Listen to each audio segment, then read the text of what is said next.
Hoy vamos a comenzar, hermanos, otra clase, otra serie que es bastante importante porque ya comenzamos otra etapa de la vida de nuestro Señor Jesucristo en esta larga porción que, como siempre, tomamos alrededor de unos 3 meses.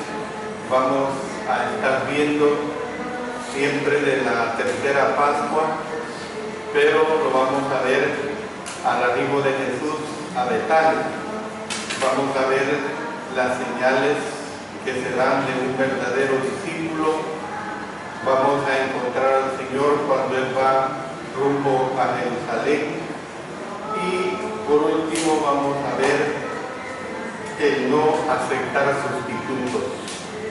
La lección que ahora corresponde, hermanos, trata acerca de que vimos su gloria, Es decir, que vamos a hacer un examen más detenido del Evangelio de Mateo, capítulo 17, versos 1 al 8, y lo vamos a estar comparando con Marcos, capítulo 9, los versos 2 al 8, y en Lucas, capítulo 9, versos 28 hasta el 36. Es decir, ahí se está hablando siempre de la transfiguración, pero lo vamos a ver desde el punto de vista de cómo es que vimos su gloria por esa declaración que se dio acerca de él. Imagínese que hubiera sido usted uno de los apóstoles que anduvo 3 años con Jesús y considere todos los maravillosos portentos que habría presenciado. Habría estado ahí cuando Jesús alimentó a los 5,000, cuando Él anduvo sobre el agua, cuando calmó la tempestad y cuando resucitó a los muertos. Y una pregunta muy interesante que se podría uno plantear es esta: de todo lo que hubiera visto, ¿qué me habría impresionado más? Usted hágase esa interrogante para usted mismo. Hombre, si yo hubiera visto al Señor Jesús que resucita a un muerto, a mí me hubiera impresionado tremendamente. Pero si yo hubiera visto al Señor Jesús alimentar a los 5,000, y ya hemos dicho que pudo haber sido entre 10,000 a 15,000 personas, porque la Escritura dice sin contar a las mujeres y los niños, a mí me hubiera impresionado también este milagro.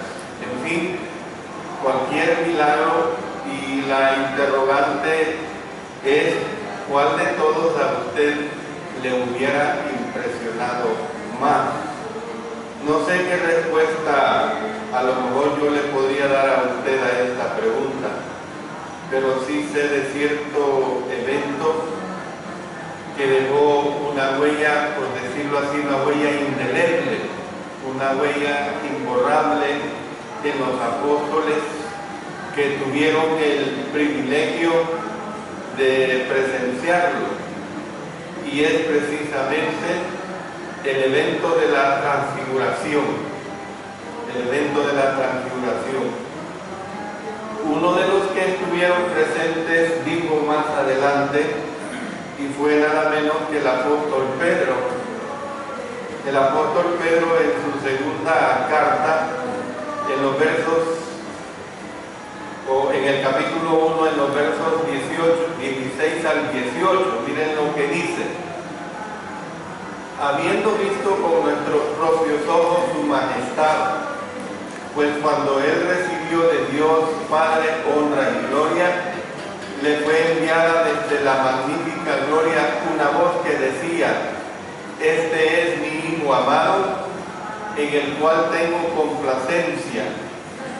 Y nosotros oímos esta voz enviada del cielo cuando estábamos con Él en el Monte Santo.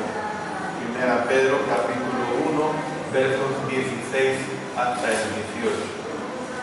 Otro apóstol que estuvo presente fue el apóstol Juan. Y él en su evangelio, en el capítulo 1, verso 1 dice: en el principio era el verbo, y el verbo era con Dios, y el verbo era Dios. Y luego pasándonos al verso 14, y aquel verbo fue hecho carne, y habitó entre nosotros, y vimos su gloria, gloria como del unigénito del Padre, lleno de gracia y de verdad. Es probable que el autor de los últimos dos pasajes, o sea, hablando del apóstol Juan, estuviera tomando en cuenta otros eventos, además de la transfiguración. Por ejemplo, vamos al Evangelio de Juan, en el capítulo 2 y el versículo 11. Este principio de señales hizo Jesús en Caná de Galilea y manifestó su gloria, y sus discípulos creyeron en él. Sin embargo, no hay duda de que este memorable evento estaba incluido en la frase "vimos su gloria". Miren lo que dice en Lucas capítulo 9, en los versos 31 y 32, hablando siempre de esta situación de la transfiguración. Quienes aparecieron rodeados de gloria y hablaban de su partida que iba Jesús a cumplir en Jerusalén.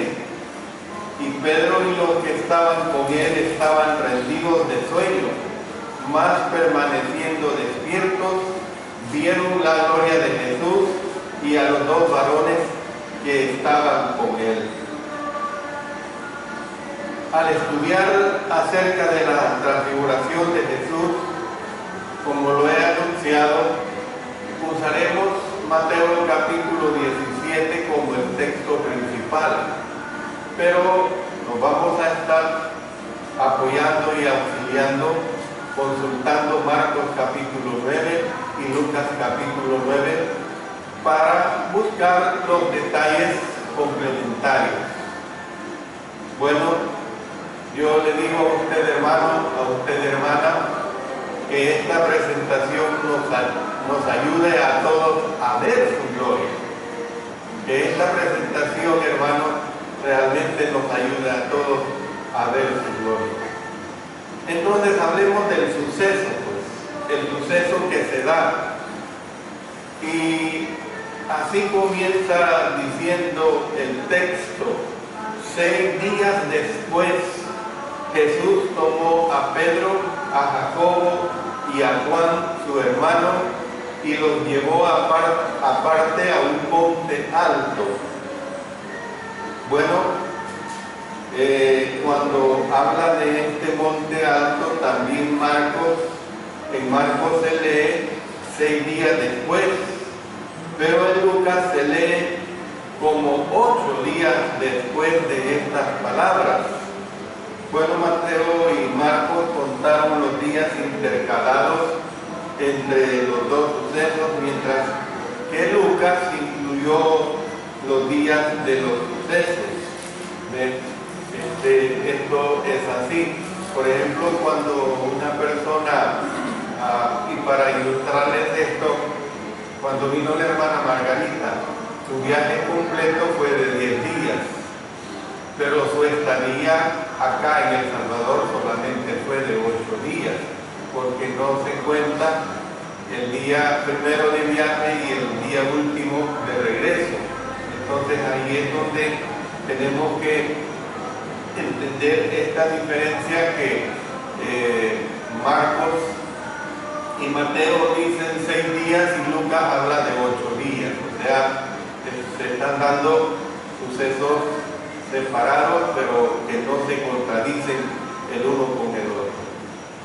Casi una semana antes, Pedro había hecho la buena profesión Y Cristo había anunciado que edificaría su iglesia en las clases últimas que tuvimos cuando analizamos Mateo capítulo 16, versos 16 y 18.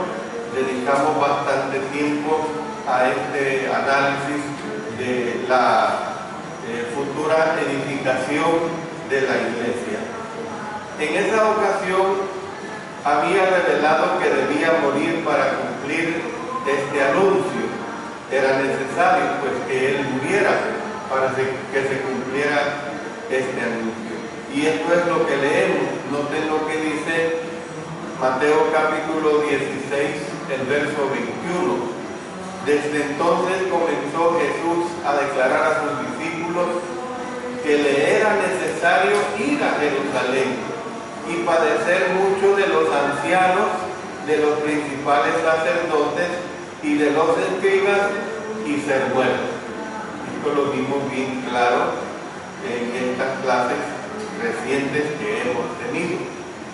Bueno, en lugar de ir a Jerusalén, hermanos, a establecer un reino terrenal como sus discípulos lo imaginaban, iría a Jerusalén nada menos que a morir. Iría a Jerusalén nada menos que a morir. Entonces, los discípulos, por supuesto, que no entendieron las palabras de Cristo. La muerte del Mesías no coincidía con el concepto que ellos tenían del reino. Miren lo que dice en Mateo, en el capítulo 16, verso 22. Dice: entonces Pedro, tomando a Jesús aparte, comenzó a reconvenirle diciendo: Señor, ten compasión de ti, en ninguna manera esto te acontezca. Mateo 16, 22. Pero ya hemos visto también en las clases últimas que Cristo reprendió a Mateo y luego a todos los apóstoles. Vamos a recordar esto yendo a Mateo capítulo 16. Vamos a leer lo que nos dice los versos 23 hasta el 27. Pero él, volviéndose, dijo a Pedro: quítate de delante de mí, Satanás, me eres tropiezo porque no pones la mira en las cosas de Dios, sino en las de los hombres. Entonces Jesús dijo a sus discípulos: si alguno quiere venir en pos de mí, niéguese a sí mismo y tome su cruz y sígame. Porque todo el que quiere salvar su vida la perderá, y todo el que pierda su vida por causa de mí la hallará. Porque ¿qué aprovechará al hombre si ganare todo el mundo y perdiere su alma? ¿O qué recompensa dará el hombre por su alma? Porque el Hijo del Hombre vendrá en la gloria de su Padre con sus ángeles, y entonces pagará a cada uno conforme a sus obras. Entonces, ustedes pueden ver que Cristo reprendió a Pedro, pero no solamente a Pedro. Reprendió a todos los apóstoles. Bueno, imagínense usted, hermano, hermana, la tirantez que probablemente existió entre Jesús y sus seguidores durante aquellos 6 largos días. Imagínense ustedes esa tirantez. No hay ninguna constancia de nada que sucediera durante esos días. Nosotros nos tenemos que conformar con la revelación escrita, con lo que el Espíritu Santo nos reveló y nos dejó escrito a través de los hombres que usó. Finalmente, 6 días después, Jesús llevó a 3 de los apóstoles a un monte alto, incluyendo a aquel que Pedro, que acostumbraba decir: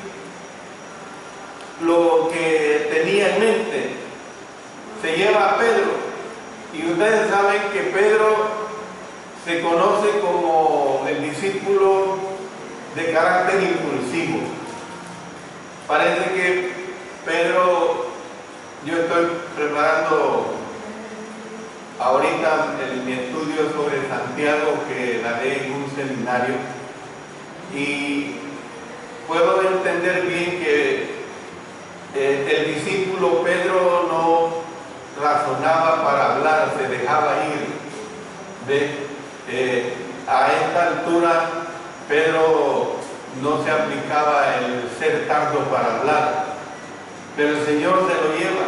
Incluye a Pedro, que acostumbraba decir lo que tenía en mente, no se quedaba callado, decía lo que quería expresar. Bueno, no se nos dice por qué Jesús tomó a estos tres hombres. Sin embargo, hubo varias ocasiones en que Él los llevó aparte de los demás apóstoles, y yo quiero que leamos estas diferentes ocasiones para entender que no fue algo incidental, sino que había un propósito en el Señor. Miren en Marcos, en el capítulo 5, verso 37, dice: y no permitió que le siguiese nadie sino Pedro, Jacobo y Juan, hermano de Jacobo. Más adelante, capítulo 9, verso 2, 6 días después, Jesús tomó a Pedro, a Jacobo y a Juan y los llevó aparte, solos, a un monte alto, y se transfiguró delante de ellos. Más adelante, capítulo 14, el versículo 33, dice: y tomó consigo a Pedro, a Jacobo y a Juan, y comenzó a entristecerse y a angustiarse. Bueno, puede que haya actuado así porque estaba previendo las necesidades que estos apóstoles tendrían en el futuro. Bueno, Pedro, por ejemplo, el Señor sabía que necesitaba madurar para llegar a ser un líder. El caso de Jacobo también, como que lo quería tener preparado, o necesitaba prepararse para el martirio que se daría en Hechos capítulo 12, verso 2. Allí se habla de que fue ejecutado. ¿Ve? Entonces, hermanos, tal vez actuó de esta manera porque creía que estos tres constituían el mejor medio para influenciar a los otros 9 discípulos. Es posible incluso que, al igual que nosotros, hermanos, esto es normal, Jesús, por su condición humana, necesitaba amigos íntimos, necesitaba a amigos que podía tenerlos de cerca, sentirse bien con ellos. Es posible que se diera esta situación en nuestro Señor. No es de extrañar entonces que a Juan, que se encontraba entre los tres, se le conociera precisamente como el discípulo amado. Lo amaba. Quiere decir esta declaración de que amaba menos a los otros o que era un clasista, no, sino que él llegó a tener un afecto especial por el apóstol Juan. Tampoco se nos dice a cuál monte subieron. Sin embargo, Pedro lo llamó simplemente el Monte Santo. Miren lo que dice en 2 Pedro, capítulo 1 y el verso 18. Ahí Pedro lo identifica. Dice de esta manera: y nosotros oímos esta voz enviada del cielo cuando estábamos con él en el Monte Santo. Así lo identifica el apóstol Pedro cuando ya escribe inspirado por el Espíritu Santo. ¿Ve? Entonces, una tradición no inspirada dice que se trataba del monte Tabor de Galilea. Sin embargo, es más probable que fuera el monte Hermón, que no está lejos del lugar donde Pedro hizo la buena profesión. La razón es porque el monte Hermón es el más alto de Palestina. Se habla de que sus cumbres cubiertas de nieve se elevan hasta alcanzar casi 3.300 metros sobre el nivel del valle, hermano. Nosotros tenemos el volcán de Santana, que es el más alto de la nación y tiene como unos, creo, 2.350 metros sobre el nivel del mar. Pero el monte Hermón tiene una altura de casi 3.300 metros sobre el nivel del valle, o sea, 1.000 metros más. Eso es una altura bastante considerable. Bueno, tenemos que ver pues que el motivo de Jesús para subir al monte no era transfigurarse, sino más bien tener comunión con su Padre. Y fíjense, noten que a Jesús siempre buscaba los lugares altos.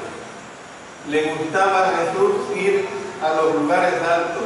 Lucas escribió en el verso 28 del capítulo 9 que tomó a Pedro, a Juan y a Jacobo y subió al monte a orar, dice. Subió al monte a orar. Puede que hubiera hecho esto con el propósito de ayudar a los apóstoles a fortalecerse en la práctica de la oración. Puede que haya tenido este propósito, pero como a menudo sucedía, estos se durmieron durante el servicio. Ya hemos visto y quiero que consultemos, vamos al Evangelio de Lucas, capítulo 9 y el verso 32. Y Pedro y los que estaban con él estaban rendidos de sueño, mas permaneciendo despiertos vieron la gloria de Jesús y a los dos varones que estaban con él. ¿Ven?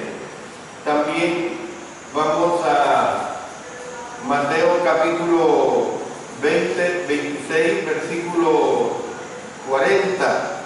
Mateo 26 y el verso 40 habla de esta otra situación de ellos.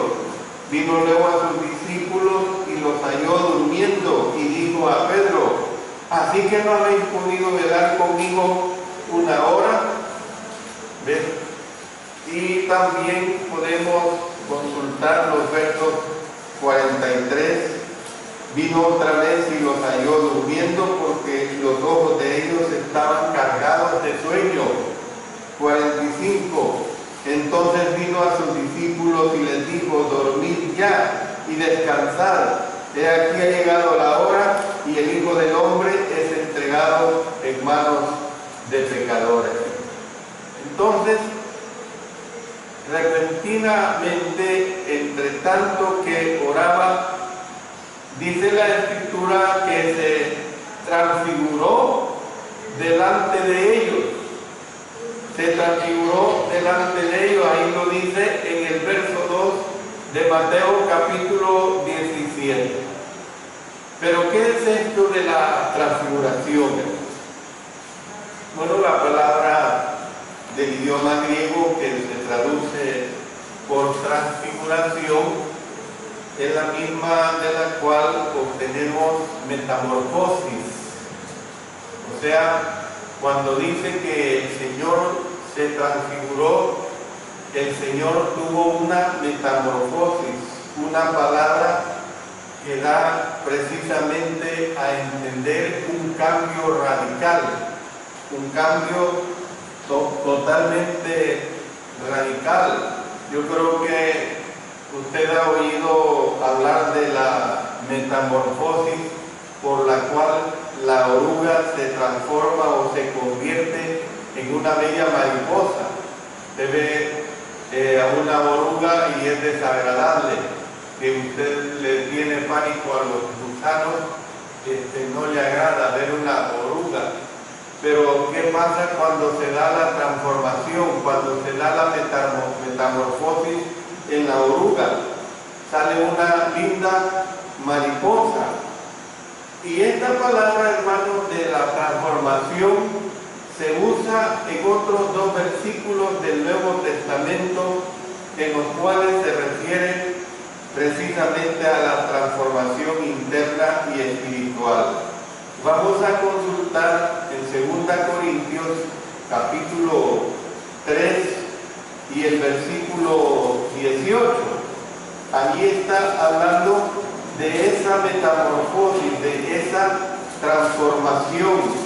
Dice acá claramente: por tanto, nosotros todos, mirando a cara descubierta como en un espejo la gloria del Señor, somos transformados de gloria en gloria en la misma imagen como por el Espíritu del Señor. Nuestra transformación espiritual. También consultando Romanos capítulo 12, versículo 2, no os conforméis a este siglo, sino transformaos por medio de la renovación de vuestro entendimiento, para que comprobéis cuál sea la buena voluntad de Dios, agradable y perfecta. O sea, transformaos, una metamorfosis, pues un cambio radical que se da en nuestras vidas precisamente porque somos cambiados. No hay palabras, hermanos, cuando les estoy hablando a ustedes de la metamorfosis, o sea, la transfiguración que tuvo nuestro Señor, no hay palabras para describir esta magnificencia de la transformación que Él tuvo. Los autores de los evangelios trataron de escribir el efecto mediante términos comparativos, pero solamente habiendo sido el apóstol Juan, Pedro y Jacobo, que tuvieron esa dicha, pudieron contemplar realmente esa transformación. Miren lo que dice el verso 2 de Mateo 17: y se transfiguró delante de ellos y resplandeció su rostro como el sol. ¿Usted cree que puede ver el sol cuando está candente? No. Y dice que se transfiguró como el sol, como la nieve, dice. Yo le digo que lamentablemente la mayoría de los presentes quizás nunca han visto la nieve, pero la blancura de la nieve, hermanos, es algo espectacular. Es algo espectacular. Quien tiene ropa blanca ahorita, algunos de ustedes, eso no es blanco comparado con la blancura de la nieve. Pues miren, dice que esa transfiguración, dice que fue como la nieve, tanto que ningún lavador en la tierra los puede hacer tan blancos. Marcos capítulo 9, versículo 3.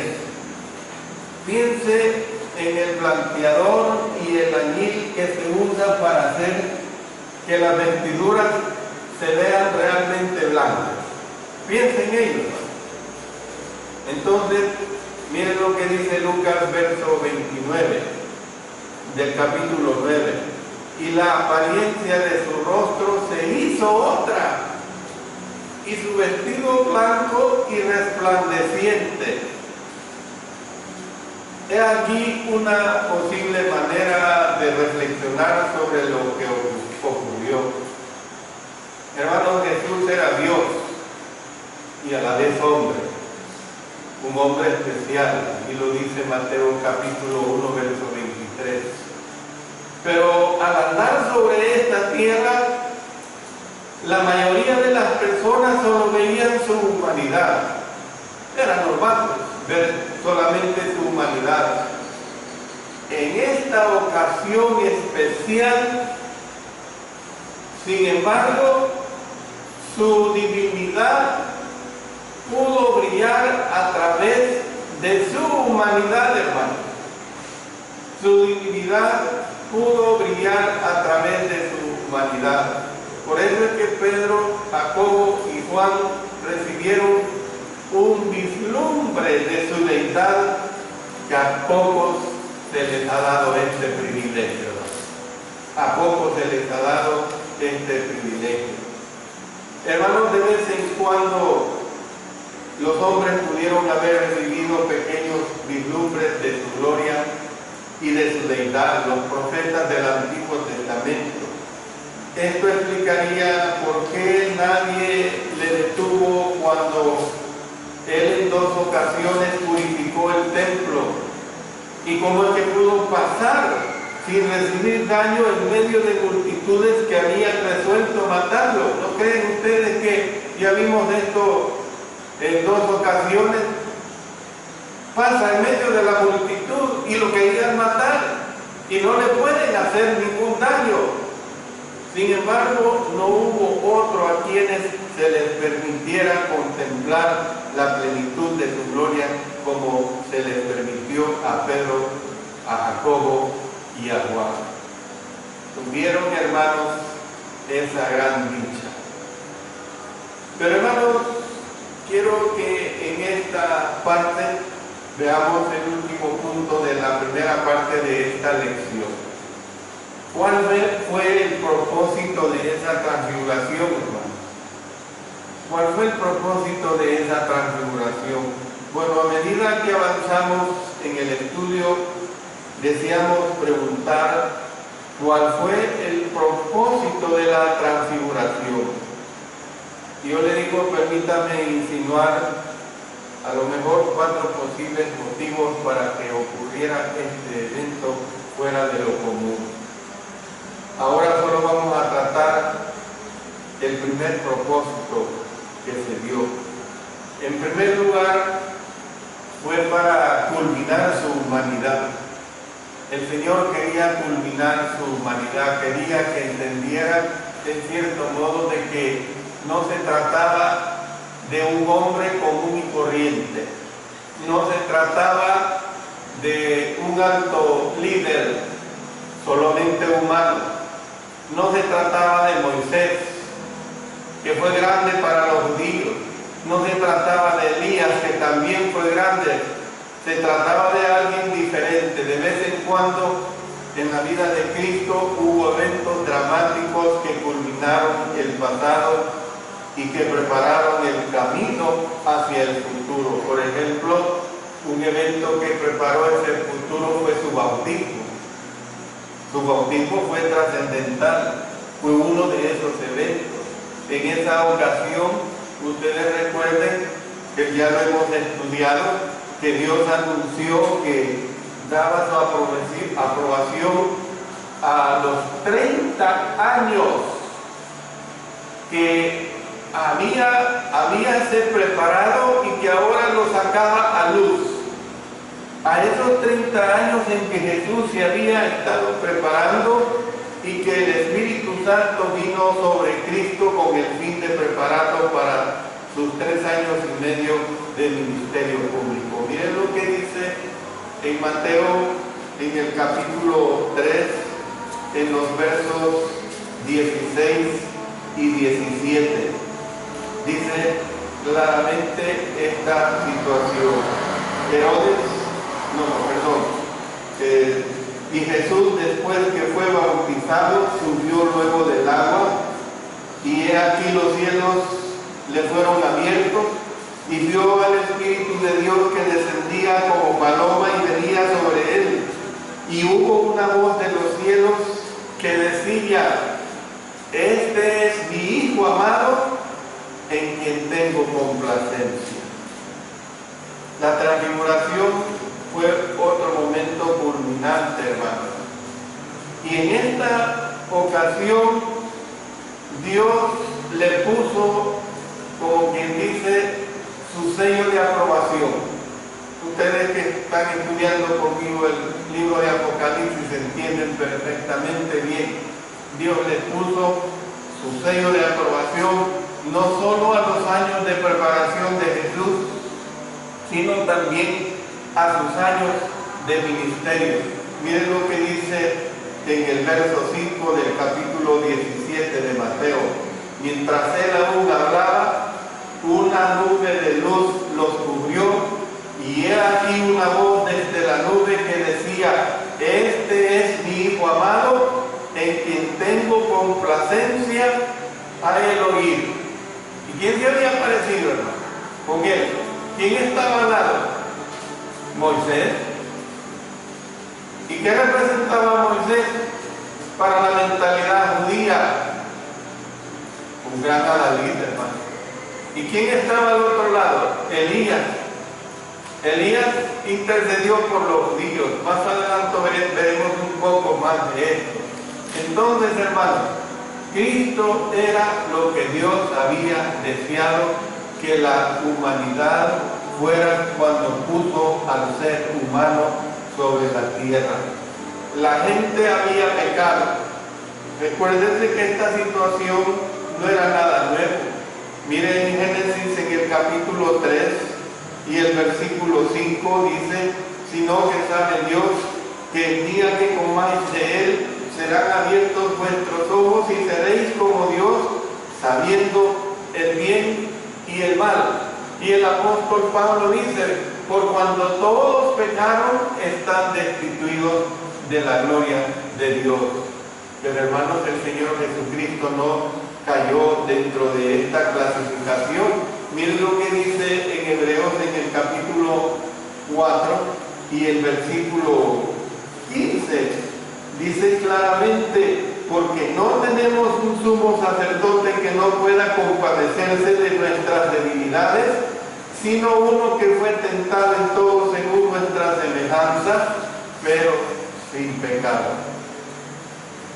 Hermanos y hermanas, en el momento de la transfiguración, Cristo pudo haber regresado a la presencia del Santo Dios justo en la condición en que se encontraba. Estaba transfigurado, hermano, estaba en su gloria como el Dios eterno que es y que había sido y que ha sido y que será siempre.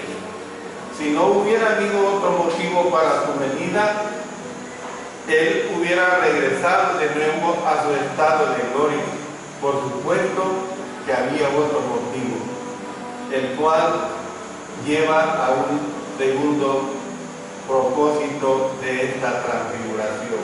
Pero esto, hermanos, lo vamos a ver en la próxima clase, cuando hablemos de configurar su éxodo. ¿Por qué se dio su éxodo? ¿Por qué se dio esta situación? Yo les animo que no dejemos de estar presentes en la siguiente intervención sobre este valioso estudio, para que comprendamos el trascendente acto o la transfiguración, la metamorfosis que se dio en nuestro Señor Jesucristo. Que el Señor nos